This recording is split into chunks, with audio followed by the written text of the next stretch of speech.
Refractive index एक ऐसा concept है जो बच्चों को समझ में नहीं आता है, और जो भी उनको समझाते हैं हो सकता है कि उसमें प्रॉब्लम हो तो बच्चे समझ नहीं पाते हैं, और ज्यादातर बच्चे इसको छोड़ के आ जाते हैं। इसमें जो भी क्वेश्चंस न्यूमेरिकल्स पूछा जाता है इसको छोड़ देते हैं या तो उसको पढ़ते ही नहीं है।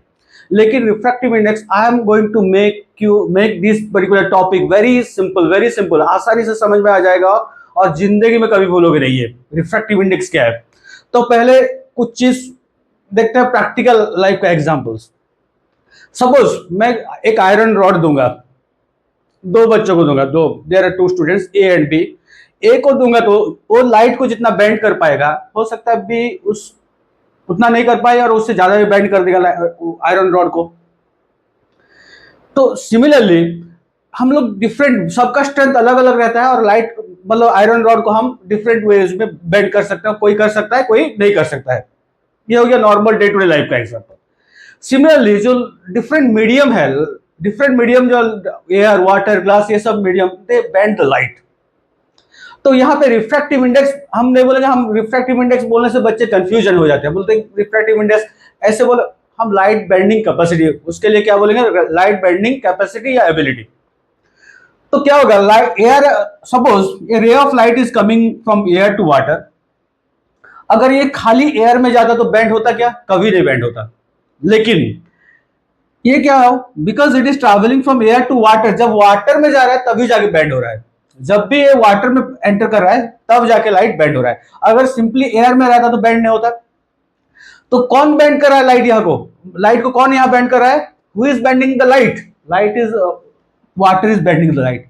तो हम कैपेसिटी किसका निकालेंगे, light bending capacity of water, और उसका मतलब रिफ्रैक्टिव इंडेक्स ऑफ वाटर और refractive index of medium two. यहाँ पे मीडियम वन लिखा गया, मीडियम टू। अगर मीडियम वन में ही लाइट रहता तो कभी बेंड नहीं होता, रिफ्रैक्शन नहीं होता। मीडियम टू में आने के बाद ही बेंड हो रहा है। तो लाइट बेंडिंग कैपेसिटी और एबिलिटी ऑफ मीडियम टू। तो देखते हैं यहाँ पे light bending capacity of medium two किसके रेस्पेक्ट से, कहां से आ रहा है लाइट, लाइट आ रहा है एयर से या मीडियम वन से। तो light bending capacity of medium two, क्योंकि लाइट बेंड कौन कर रहा है, सेकंड मीडियम और वाटर यहां पे लिया गया है। लाइट बेंडिंग कैपेसिटी मैं जनरली बच्चों को समझाने के लिए लाइट बेंडिंग कैपेसिटी बोलता हूं क्योंकि वो कंफ्यूजन ना हो। और रिफ्रैक्टिव इंडेक्स और light bending capacity of medium two with respect to medium one is given by, और it is the ratio is given by speed of light in medium 1 by speed of light in medium 2। ये वाला part में बहुत बच्चों को problem हो जाता है, कौन सा ऊपर लिखना है कौन सा नीचे लिखना है। अगर ये मान लो ये एक फ्रैक्शन है तो ऊपर क्या रहता है, न्यूमरेटर रहता है, नीचे रहता है डिनोमिनेटर। फ्रैक्शन में न्यूमरेटर रहता है, डिनोमिनेटर ऊपर रहता है, न्यूमरेटर नीचे रहता है डिनोमिनेटर। तो लाइट यहाँ पे ऊपर में क्या है, एयर है या मीडियम हुआ, तो speed of light in medium 1 और speed of light in air. Second नीचे क्या है, डिनोमिनेटर है, speed of light in medium 2, that is speed of light in water और मीडियम 2। ये हमको निकल जाएगा, माने we are able to get the refractive index of water with respect to air. यहाँ पे और एक ट्रिक है, ये तो एक ट्रिक है मतलब डायग्रामेटिकली, अगर डायग्राम में देखेगा तो उसमें भी समझ में आ जाएगा जहां से और एक ट्रिक क्या है, लाइट जहां से आ रहा है और जिस मीडियम को जा रहा है, जहां से आ रहा है वो न्यूमरेटर में स्पीड, लाइट का स्पीड उसी मीडियम का न्यूमरेटर में रहेगा, और जिस मीडियम को एंटर कर रहा है speed of light in that medium will be in denominator. यहां कहां से आ रहा है, एयर से आ रहा है, light is coming from air, तो speed of light in medium 1 और air, speed of light I have v a. And speed of light कहां, किस मीडियम, वाटर में जा, वाटर में एंटर कर रहा है, therefore speed of light in water v डब्ल्यू। और speed of light in air को कहा जाता है, that is represented by c and the value is 3 × 10⁸ metre पर सेकंड। ये वाला ये कांस्टेंट, ये वैल्यू याद रखना है। देखते हैं कुछ केसेस, देखते हैं क्वेश्चन किस टाइप का पूछा जाएगा। यहाँ पे देखो, सपोज ये क्वेश्चन दिया गया, लाइट कहां से, x से y जा रहा है, स्पीड ऑफ, तो हम किसका निकालेंगे, x से y आ रहा है लाइट, तो refractive index of y with respect to x जहां से आ रहा है उसके कंपैरिजन में हम निकाल रहे हैं ना।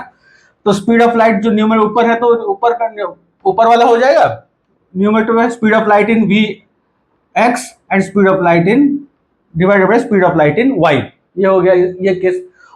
एग्जाम क्या करता है, एग्जाम में क्या करते हैं, क्वेश्चन किस टाइप का पूछा जाता है, ऐसे उल्टा डायग्राम दिया जाएगा और पूछा जाएगा find out the refractive index of P with respect to Q।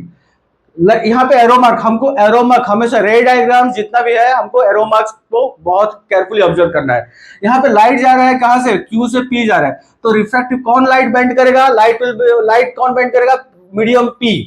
Refractive index of P with respect to Q is given by light का सोर्स कहां से आ रहा है, speed of light in Q by speed of light in P।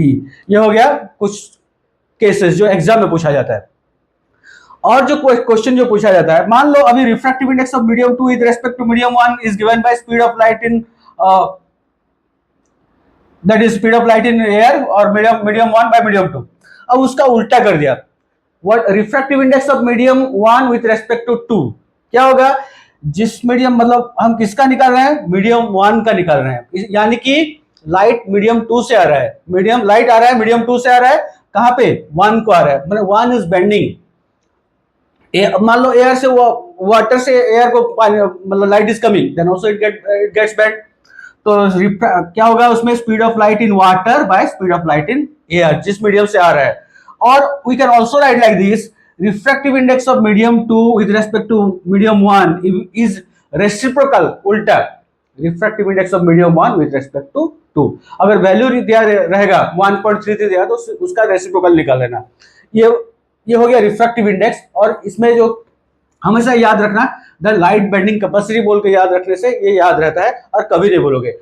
और जो है speed of light in air is represented by C, उसको हम सी बोलेंगे। और refractive index of any medium with respect to air is called absolute refractive index. Just look at here, first question, light enters from air to glass, you have to, कहां से जा रहा है, from air to glass, having refractive index 1.5, किसका refractive index दिया गया है, refractive index of glass दिया गया है, refractive index of glass with respect to air that is 1.5 दिया गया है।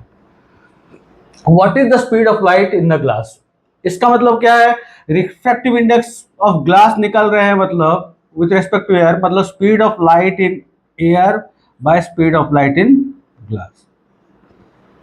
यहां पे और एक दिया है c इक्वल टू 3 × 10⁸ मीटर पर सेकेंड। हमको ये वैल्यू दिया गया है, हमको सिर्फ ये निकालना है। कैसे निकालेंगे, 1.5 दिया गया है equal to that is 3 × 10⁸ metre पर second by speed of light in glass.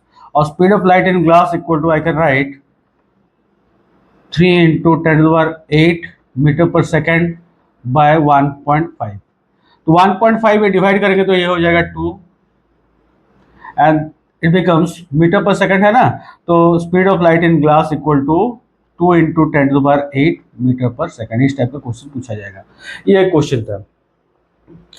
और एक सेकंड क्वेश्चन है, the refractive index of water for light going from air to water, light is going from air to water, refractive index of water with respect to air is 1.33। अब पूछा what will be the refractive index for light going from water to air। अब water to air जा रहा है, मतलब air is bending the light, air is bending, refractive index of air with respect to water equal, इसका reciprocal हो जाएगा 1.1 by 1.33 that is equal to, ये हो जाएगा अगर 100 by 133 दैट बिकम्स 0.75। ये हो गया। इस टाइप बच्चे जनरली इस टाइप का क्वेश्चन में प्रॉब्लम फेस करते हैं। ये वाला तो इजी है, simply you have to put the values and get the answer. अब रिफ्रैक्टिव इंडेक्स से रिलेटेड कुछ और कंसेप्ट है। रिफ्रैक्टिव इंडेक्स ऑफ एयर कितना है, 1.003, वाटर का 1.33, ग्लास का क्राउन ग्लास बुक में दिया है, कुछ लिस्ट दिया गया, उसको याद रखने की जरूरत नहीं है, ये सब दिया रहेगा। कुछ जो कॉमन होगा तो वाटर, एयर, ग्लास, ये सबको याद रखना है। तो यहाँ पे जिसका जितना रिफ्रैक्टिव इंडेक्स होगा उतना ऑप्टिकली डेंसर होगा। For example, water is more optically denser, not, it is not about mass density, हो सकता है वो हल्का हो सकता है, लेकिन optically denser, water is more optically denser then air and glass is more optically denser than water. Optical density is not same as mass density, and optically denser मतलब जिसका जो ऑप्टिकली डेंसर रहेगा उसका refractive index value, refractive index का जो value है उतना ज्यादा रहेगा। तो ये था कुछ, मतलब ये डाटा कुछ याद रखना है और क्वेश्चंस को इस टाइप से सॉल्व करना है। And you will be thorough with the refractive index portion.